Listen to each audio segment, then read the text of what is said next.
This is Mommyhood Unscripted, a show about moms for moms. And welcome back, everyone. Thanks for finding this episode that's part of a special 6-episode series called Mommyhood Unscripted, The Work Within. This is a really, really important 6-part series that I hope will really help a lot of you out there who are just like all of us moms, just trying to make it in this world and set ourselves up a little bit more for success, and also maybe try and face some truths too and realities, right? We have Carrie Lupoli, who's joining me on this 6-part series. I've been working with her for a little while now on podcasts, and she is just a wealth of knowledge. She's a certified nutritionist. She's the founder of Disruptive Nutrition. She's a TedX speaker. That's how we connected. She came on one of my shows about all the amazing things that she was talking about in that TedX talk.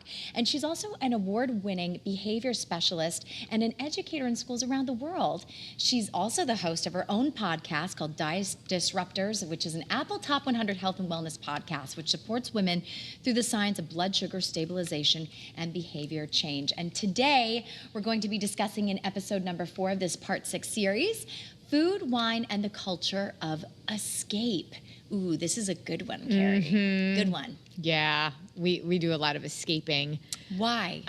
Because life is crazy. Life is crazy. And why I just feel like alcohol more than anything, and food too, goes hand in hand. But I just feel like, especially my generation with the alcohol, it's very normal to like, I need that wine. We need to go out. Oh, I can't wait to drink. I need this.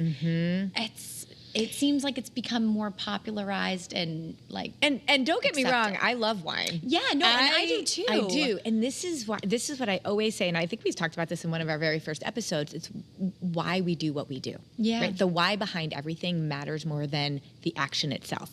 We can see people that are at the gym seemingly to be really healthy, and yet they're there for reasons that are very unhealthy. And when we feel like we need a glass of wine in order to escape our lives, when we think that we deserve to have the cake because we've had a really rough day, we have to talk about a couple of things. Our mindsets around why we feel like we need to escape, but also this belief that we should do certain things to our body that's deserving while it actually often harms us. So it's just this like 2-part thing that I feel like is great for an entire episode, because taking some time to dig into it and think about our thinking allows us to be more intentional. I'm not telling anybody, don't have the glass of wine at the end of the evening or don't have the cake, but we need to understand our behaviors, why we're doing the things, so that we are actually showing up as the healthiest version of ourselves, being intentional, not reactive. Intentional, not reactive. So you're saying that, people do not take that extra pause to think about, why am I doing this? And if I'm reaching for this, there's something bigger going on. There always is. And bless you. Thank you. And there's always something bigger. And there's a concept as an educator when I was in schools and consulting around the country that I would work on with educators. It's called Metacognition, and it's thinking about our thinking. And a lot of times as adults, we, especially busy adults, we just go. And I liken it to like doing just Google searching or ChatGPTing to get our answers versus going to the library to actually research and dig into deep things, right? So we kind of like live our lives all day long, kind of like a ChatGPT Google search. We just like function all day, getting things done off of our list, just trying to react, just trying to do. And therefore we end up reacting on feelings and emotions more than intentionality. We have a hard time setting intentions for ourselves because we feel like it's a little bit of wasted time, like spending some time thinking about our thinking when we have so many other things to do on our list. As a result, we start just subconsciously or without thinking about it, do things. And it's always based on emotions. And I say our feelings are fickle as a pickle. And if we keep doing things based on our feelings, that starts to become the habit and it becomes unconscious. On our last episode, we talked about chaos to clarity, and that having systems and routines are really important, but the systems are the way for us to stop having to think so much about these routines. When we don't have to think, we can just do. But the same is true when it comes to food and wine. When we don't think about it and we react on feelings, we start to go down a path that's habit building and often unhealthy. Mm-hmm. Make and sense? That makes total sense. And that's why I think people find themselves in this spiral, right? Yes. And it gets to the point where they're like, I don't know how to get out of this. Yes, and exactly. it can get dangerous sometimes. It can get dangerous, and we can talk ourselves through, like, I don't have an issue, I don't have a problem, I don't need it. The denial, yeah. And I would argue that that could very well be true, but why do we need to escape? And I think that's just the first question. What about my life that I feel I need an escape from? And is that healthy or not? And just dealing with that, not necessarily the behaviors behind it. Because, like, if I have a glass of wine, I've analyzed my behavior so much when it comes to wine. And I know that now, in this season of my life, I work from home, and there's so much push and pull all day long when you're sitting like in one spot and on a computer and like a bunch of different, I could get like 1,000 tasks done and feel like I did nothing because I haven't moved around. Right. And I remember when I was a teacher, I would do like 8 classes in a day, and I was moving from classroom to classroom, and I felt like an entire day of productivity. But there's some days where I'm like, what did I do today? Right. And then I'm sitting in the same home that I'm working in, and I need a delineation between work and home. And so it is that glass of wine for me. And analyzing that, I've realized, okay, how can I meet that need of like feeling there's a separation without going down the path of using food to soothe?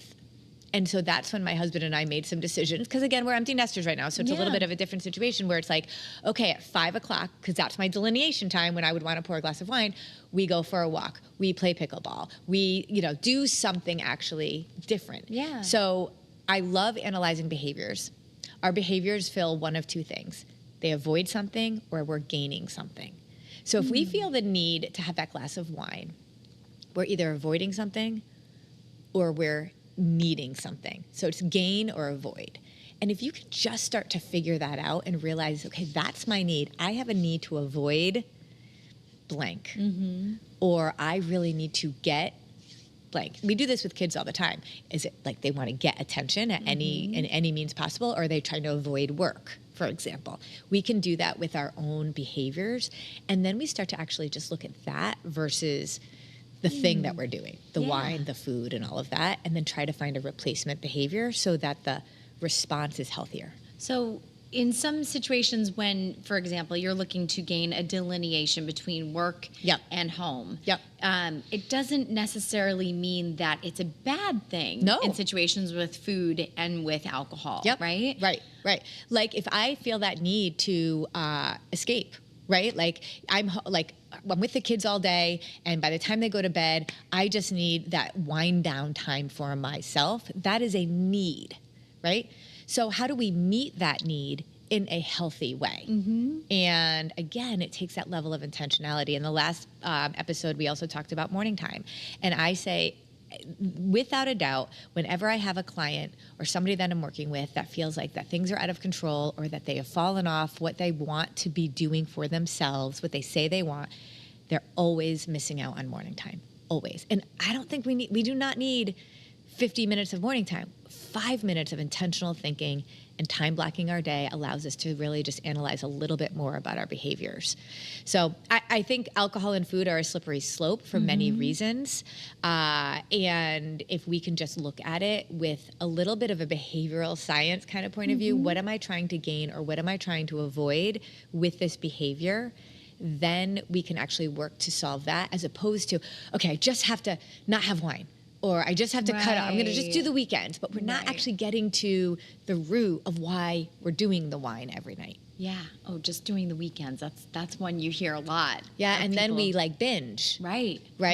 And we actually haven't gotten to what's really going on. I think people are scared, though, right? They're scared of facing what could come up if they're facing the whys. Well, this is true for everything. When I work with women in their body and food and helping them to understand, like I have women that have been dieting for their entire lives. And when I teach them an alternate way to look at food in their bodies and still actually, get results that they've always wanted, but they're no longer obsessing about food in their bodies. Now we have to open up a whole nother realm of what am I going to focus on now, and what am I start thinking about, and we start to get to the deeper issues that have caused us to have the relationships with food in our bodies that we've had. So the same thing is with this. We're masking the actual problem with food or wine. So like, I am all about cake if I want the cake, but if I'm doing it because of an emotional reason that I'm trying to get the food to soothe me, this is where the problem comes in. We look at food as something to soothe us, but then we villainize food as like evil and something that like I can't get a hold of. And so it's this like power struggle with food. And we keep going after the food thinking if I could have the right meal plan, if I could just have know exactly what to eat. But it's really a deeper piece around what's going on. Right. And why do I have this need? Yeah. Oh, that makes so much sense. And you know, what have you seen in terms of talking about like the mommy wine culture? You know, do you see that there are some benefits like in women getting together and going out for wine and hanging out and just having that separation too from home and from the kids and even husbands or partners? Without a doubt. And but the wine, like the mommy group of wine, whether it's a group of mommies going for a walk, a group of moms having wine, a group of moms going to the gym, a group of my moms even volunteering at school, it's the why and the mindset behind it. So we are most like the 5 people we surround ourselves with the most. So if we are surrounding ourselves around other people that are either normalizing the escape and the numbing of our feelings, then we are going to normalize it as well, and we aren't going to question what we're doing. If we're doing a walking group with a group of moms that are talking about calories in, calories out, diet culture, Botox, all of that, then that's going to be where we sit too. So I 100% believe and know that community is health in every way. We just have to be really thoughtful about, like I say this all the time, if your life was a commercial, what would you be advertising? Interesting. Oh, that's a good question. I think it's a great question. And then you got to think about the people that you're surrounding yourself around. Right. Are they advertising the commercial that you want for your life as well? Yeah. So then it becomes less about this willpower and more about it's a natural occurrence to kind of do the things with the type of people that you are hanging out around. I love going to the gym with people that I know if they are going to the gym for the same reasons as me, because they care about longevity and strength, and they agree with me that they refuse to allow their children to have to take care of them one day when they're older. Those are the people that I want to go to the gym with, as opposed to the people that are really like focused on a PR and lifting as heavy as possible. That stresses me out. Or people that are going to the gym because they really feel like they have to look a certain way.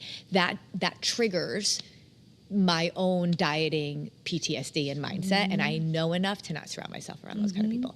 But yes, community is super important. And there was a study actually done once with rats, and they were given in a cage, they were given water or cocaine-laced water. Oh boy. And what do you think that they chose? The cocaine? Yeah, they were like all about the cocaine-laced water. Then they were put in the same exact situation, but with other mice, so that they had community. And none of them touched the cocaine-laced water. Really? And it was just an example of how powerful community is, but we got to think about how we exhibit the behaviors and the mindsets of the 5 people we hang out with the most. Wow. I think about like, I have a few, like maybe 2 to 3 group texts with mom friends, like different pockets of mom friends in my life. 2 of my best girlfriends, my best friend from college, my best friend from high school, a group of moms in town, another group, two other moms that I just like, came into touch with through life and we connected, and through the pandemic too, actually. Yeah. And I think about, I don't need alcohol to have fun with these moms. Okay, that's interesting. I enjoy our conversations. They're nice daily little check-ins.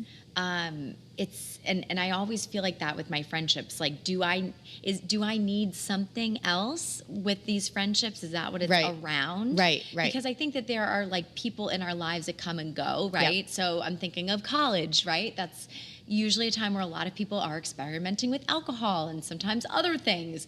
And, you know, you think of the things that you bond over, but if you're taking those things out of the equation, what's left? Do you still have something left? Right. So it's a really good test, and this is, I have all of my clients on the first month that I work with them actually attempt to not have alcohol for that first month. Not because I think it's bad at all, but we don't practice the discipline of declining. And very often when I bring it up, they're like, but I mean, I'm going to hang out with my friends, or I'm going to go on a vacation, and I always drink during those times. And I'm like, well, what would it be like to practice saying no?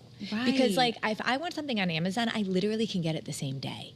And we are used to getting what we want, acting on our feelings, and not getting deeper than that. So if we just did this little practice that we say for 1 week, 1 month, I am going to do all the things, but I am going to practice the discipline of declining. And maybe it's alcohol, maybe it's sweets, right? Like whatever it is, that we practice that, because it's actually a skill set that we have to build. It's not something that just comes, just like patience. I used to pray for patience when I was the mom of younger kids, and God would like basically tell me, okay. And then I would get more things that I have to be patient for. And I'm like, that's not what I mean. It is like a muscle that we have to build. And I think the discipline of declining is really interesting, because then there's this. The friends around you, they're like, wait, you're not drinking? Wait, you're not having dessert? Wait, and then there's this little bit of like pressure from them. And I will always say, it's not about you. It's about them. Because if you say no, they have to then look at their behaviors, and they want to have that confirmation bias that if you're doing it, it's okay that they're doing it. But if you're suddenly not having that glass of wine with them, then they now have to take a look at their own behavior, and that's uncomfortable. And they don't want to have to do that. So very often, if we feel like there's pressure when we say no, and we just don't want to deal with it, or people get mad at us, or people, judge us, it's not really about us. It's about them reflecting their own kind of issues around the topic, because we've given each other permission to not think about it. But the minute somebody practices the discipline of declining in front of the other group members, then it really makes them have to think. And sometimes the response is not positive, but it is never about you. Right. It's about them. We see that with family members a lot, where women will go to like a barbecue and they've decided not to eat in the way that they've kind of always ate before. And people are like, oh, what do you on a diet? And it's almost a shaming. And we have to get them ready for saying, no, you're deciding to serve your body tonight. And you've walked into it with that intention, and recognize that they're not doing it to you, they're doing it because it's about them. Interesting. Yeah. That makes so much sense. And especially, if grandma's there or something, sometimes there's a little bit of a, people take insult to it too. They do. And that's where we have to really just decide, like, how are we going to show up for ourselves? And that's where the second part of this really comes in, is thinking about the fact that I deserve the piece of cake. I deserve whatever it is that if we know it's harming our body, it's almost like I like to say, I love myself too much to put it through any sort of punishment, right? And I think we do that sometimes. We feel like we deserve this food that is really, we know it's problematic. I actually, a really good example, I have this client, Donna, who when her mom died, actually, it was very, very traumatic for her, and she lived at Cinnabon. She's like, I deserved it. I felt like I deserved it. I felt like I was going through a lot, and I should be able to just have a Cinnabon whenever I wanted to. It made her sicker. It made her more depressed. It made her not be able to heal. And she said it took her years to get past her mother's death. Wow. And then after we started working together and we got through all of this, and she started really digging into these emotions that she used for food, she was put to the test. Her father died. Her best friend died in the same week. Oof. And then her son was admitted to a mental health institution in that same month. Oh, wow. And she showed up at the gym. Wow. She said, I went to the gym like I used to go to Cinnabon. And I realized I did not deserve punishing my body. I deserved to heal my body. What a different shift that is. huge shift.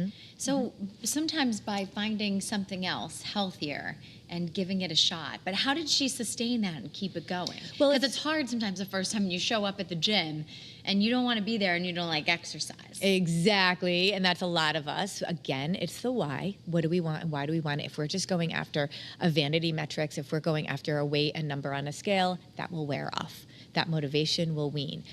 And honestly, I had worked with Donna for 2 years before that tragedy hit. So she was in little bits and pieces, 1% a day, showing up differently for herself so that it became a part of who she was, not just what she did. It became part of her identity. And she knew she needed to be healthier. So this is one of the things that she did right at the beginning. She did what's called the Healthiest Version of Me blueprint. And it was basically, I had her draw like a quadrant on a piece of paper. And I said, what does the healthiest version of you do, say, think, and believe? I like that. And she did that right when we started working together. And then every single month she went and revisited that. And as she learned how to become healthier, just a little bit at a time, she didn't even go to the gym for the first year that I started working with her. But she's just started like showing up for herself a little bit differently. And innately as a human, we always kind of want to up level. It's never enough, right? Like we think I remember when I just used to think if I could get this salary, like when I started off as a teacher, I was making like $30,000 a year. And I'm like, if I could make $35,000 a year. And then you're like, that's not enough. And like as humans, we want to up level, right? And I think that she just continuously wanted to up level, but she revisited that blueprint over and over and over again. And then by the time that tragedy hit, it was really not about being reactive, but all the work she had done proactively set her up to be like, this is who I am now. And that mattered a ton. So in your experience and just what you've seen too with clients and friends and family, would you say that if you're starting from the ground up, getting there mentally is the first step? Yeah, morning time, 5 minutes. 5 minutes every single day. I think that there's 3 parts of morning time, and if you can do 15 minutes, you do these 3 parts. First is getting grounded in gratitude. Gratitude has been proven to actually shift the way that our brain functions, thinks, and feels, and reacts. So if we can look at what we have, not what we don't have, if we can find gratitude in even the hardest of things, then I actually saw a homeless man the other day in New York City, and he actually said to me, at least I have shoes. There's other people that don't have shoes. And I was like, that is getting grounded in gratitude. Wow. Right? So getting grounded in gratitude, I usually do a small devotional just to help me remember there's something bigger than me. There's something, this season of my life will move on. There's something else here. And then the second thing is I dig into something new, a chapter in a book, a few minutes of a podcast, a course that I might be taking. The brain also loves new. It gives it renewed hope and energy and excitement. And so getting grounded in gratitude is number 1. Number 2 is just learning something new, even for a couple of minutes, as opposed to just maybe just the scroll. And then number 3 is time blocking my day, getting intentional with what my to-do list is, what my appointments are, the things that I know I have to do to feed the kids and all of that, and blocking it out just for that day, and time blocking in the things on my to-do list just like it's an appointment. I say I make it like it's a dermatologist appointment. You know you're not going to cancel a dermatologist appointment because it takes a year to get another one. Yeah. So I time block stuff into my calendar. And that's it. And if I can do that every day, you will show up for yourself differently in little bits and pieces. Things will start to come together. And that's how we started with Donna. How long did it take you to get to that point? Well, I think that this is what's interesting. James Clear in the book Atomic Habits, he talks about an ice cube in a cold room. And let's say you have this ice cube in a 20-degree room, and you turn up the temperature 1 degree. It's 21 degrees. Turn it up again to 22, 23, 24. You keep turning up the temperature. But that ice cube is still frozen, right? Until you get to 32, 33 degrees. And then maybe the ice cube is starting to melt. And then 34, but it's still frozen. But it's not because it didn't start melting because of that 1 degree from 32 to 33 degrees. It's because of all of the little bits and pieces of work that you've done in the past, all the way leading up to it. So when it comes to organizing your life, feeling like you're less chaotic, having clarity, feeling like you're in control of your food and your mind and your body, I don't know how cold your room is. I don't know how long we've been dealing with this, but I do know that we will always go in a 1% incline or a 1% decline, always. And unless we are actually paddling upstream, because that's what it is, and we're just showing up for ourselves, we will go backwards. So it's not a matter of how long it takes to me, it's a matter of I know this is what I have to do divorcing myself from the result, just knowing that if I show up for myself in some way every day with a level of intentionality and thinking about my thinking, I will improve. Yeah, I love that. And just like we've talked about in the previous episodes, when it comes to weight, for example, like you don't want to put a number on that magic weight you want to reach. That's not realistic. Well, because we've also put this number that may not be the ideal metabolic number for our body. That might be healthy. We've just put this elusive number because I used to weigh this much in college, or that's when I felt my best. And I'm like, well, what if we just didn't have the scale? Yeah. And we started actually having to listen to our bodies and respond based on actual intuition, actual relationship. And that silence in the morning, that's really when you're going inward and you can hear and be more intuitive and practice that like a muscle, like you speak to. And ask yourself why. Why does it matter to me? And we call it the 5 whys. And just keep going deeper and deeper and deeper. Why does this matter to me? Well, why is that important? Well, why would I want that? And when you're a mom with kids, I'm like, would I expect that of my kids? Would I hold my kids to that standard? Right? And I think we just have to spend a little time asking ourselves these questions. Otherwise, that mean girl in our head that's been there for years and years will continue to come out and convince us that all of the things are true. All of the things that they're thinking, that we're a failure, that we're not worthy, that we aren't enough, that nobody will like us, that we have to escape, that we deserve the chocolate cake. All of those will feel true. Yeah, and on Wednesdays, you don't have to wear pink, okay? You can wear whatever darn color you want. I love that. I love how just that intentionality that you speak of. And I think that even just by adopting that, maybe not, doing a deep dive about food and wine and just taking the 5 minutes, it might kind of have that trickle effect, right? Yeah, and I also like vision casting. I actually just did a post about this where I was working out the other day, and I work out in the mornings, I strength train, and I was 15 minutes into my workout, and I was just in such a bad mood. And I was mad at my husband. We were working out together, and he was just annoying me. He didn't do anything. It was just I had a lot of stress and stuff, and I was just in a bad mood. And I'm like, I don't want to work out anymore. I did 15 minutes. That's all I'm going to do. But I had actually time blocked. We lived near the beach, and I knew at 2:15 it was going to be low tide. It's my favorite time. Ooh. And in the summer, I just try to take advantage of it. And so I knew at 2:15 I had a break between calls, and I was going to go sit outside for 30 minutes on the beach at 2:15. So in that moment where I was just feeling frustrated and angry and I wanted to quit, instead of focusing on the feelings I had, I pictured myself at 2:15 sitting on the beach, having done the workout and having not done the workout. And I'm going to be sitting on the beach at 2:15 one way or the other. How do I want to feel then? And I'm like, I want to feel like I did the thing I said I was going to do. Right. I wanted to feel like I accomplished that and I didn't quit and I didn't give up. You don't want that failure feeling. I didn't want that. So I went with how I felt, but how I knew I would feel at 2:15 versus at that moment at 7:15. And I showed up and I finished it. Did I do it 100%? No, I was still in a bad mood, but I sat there on that beach at 2:15 and I felt proud of myself. And so whether it's about working out, whether it's about making dinner for your kids, whether it's about having the glass of wine, think about I'm going to be laying in bed at 10 o'clock at night. How do I want to feel laying in bed? I practiced the discipline of declining, I did an alternative behavior, or that I had the wine. Ooh. It doesn't matter. Right. But make the choice based on how you're going to feel at 10 o'clock at night versus how you feel right now. And then it actually is such an amazing way to make a decision. Ooh, that's a good reframing exercise that also kind of goes hand in hand with the previous episode, From Chaos to Clarity. Yes. It all ties together. This is why we needed 6 episodes. Exactly. You can't just you can't achieve understanding this in just 30 minutes. That is so amazing, Carrie. I love that. And what is it called again? Well, I just call it vision casting. Vision casting. Yep. All right. Well, we're going to cast our spells out to you. Take all of this amazing information. Carrie, where can people find you? Well, I am live, talking about morning time. I go live every single morning on my Instagram. And so at Carrie_Lupoli, I go live at 6:45 Eastern time every day. You can watch it on the replay if you don't want to tune in live, but I dig into morning time, but I dig into 1% empowered mindsets. Every day I give a 1% daily declaration. It's like a little seed that you plant, and then all day long you can go screenshot the daily declaration that I share and kind of use it like you're watering this plant of empowered mindsets every day. So go find me on Instagram. You can also find me at at carrielupoli.com for all the ways that I work with people. All right, great. And this is all in the episode notes as well. But we just thank you for being here. And like a seed, you need to be watered. So make sure to tune in to our next 2 episodes in this special series, Mommyhood Unscripted, The Work Within.